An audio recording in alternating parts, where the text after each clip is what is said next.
এমন একটি সীমান্ত যেখানে মানুষের পরিচয় শুধুমাত্র কাঁটাতারের প্রাচীরের উপর নির্ভর করে। কাঁটাতার, বন্দুকধারী সেনা এবং থেমে যাওয়া জীবন, এটাই সীমান্ত। কিন্তু কখনো ভেবে দেখেছেন এই সীমান্তের উপরে কিছু অদেখা অজানা মানুষ কেমন আছে? এটা অন্য এক পৃথিবী যেখানে আপনি কারা সেটি কখনো রাষ্ট্র আর জানেই না, আপনি কোন দেশে বাস করছেন সেটিও কেউ জানে না। এটা এমন এক স্থান যেখানে কেউ নাগরিক হয়ে জন্মায় আর কেউ জন্মেই রাষ্ট্রহীন হয়ে পড়ে। এরা আমার মতো, কিন্তু রাষ্ট্র জানে না তাদের নাম।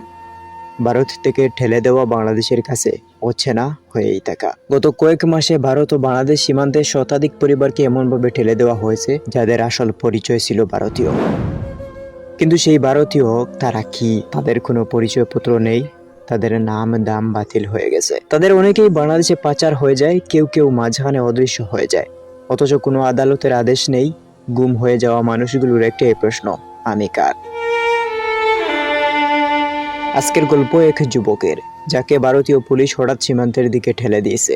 তার অপরাধে সে একজন গরিব মুসলিম শ্রমিক, যে কখনো রাষ্ট্রের কাছ থেকে পরিচয় পায়নি। এই যুবকটির যে ভিডিও পাওয়া গিয়েছে তা দেখলে মনে হয় পৃথিবীটা যেন এক কঠিন রহস্যের মতো। এভাবে যখন একজন মানুষ পেছন থেকে গুলিছোড়া সেনাদের চিহ্নিত করতে শুরু করে, তখন সেই সাধারণ যুবকটি রাষ্ট্রহীন হয়ে পড়ে। এবং তারপরেও রাষ্ট্র এমন এক সিদ্ধান্ত নেয় যা কখনো তাদের মানুষের কাছে প্রকাশিত হয় না। বাংলাদেশ সরকার শুরুতে নিশ্চুপ, কিন্তু পরে বলেছিল এরা আমাদের নাগরিক নয়।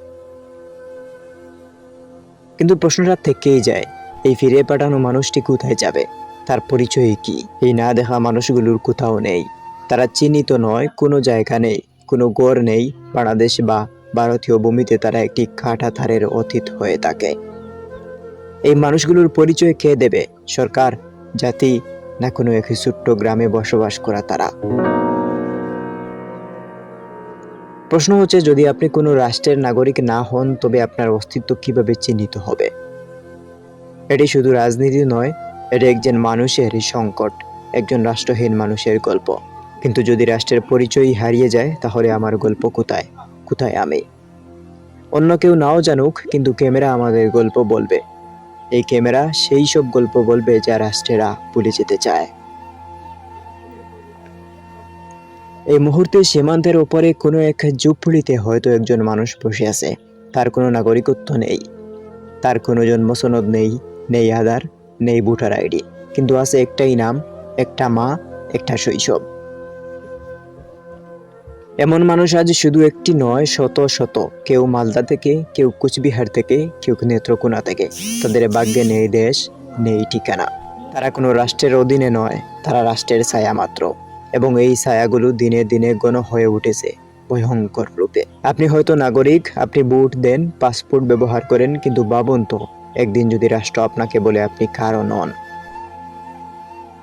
এই গল্পটা তার নয় শুধু, এটা হয়তো আপনার আমার ভবিষ্যতের কাহিনী। রাষ্ট্র বদলায়, আইন বদলায়, কিন্তু মানুষের গল্প থেকেই যায়। আমরা শুধু তাকিয়েই থাকবো, শুনেই যাব।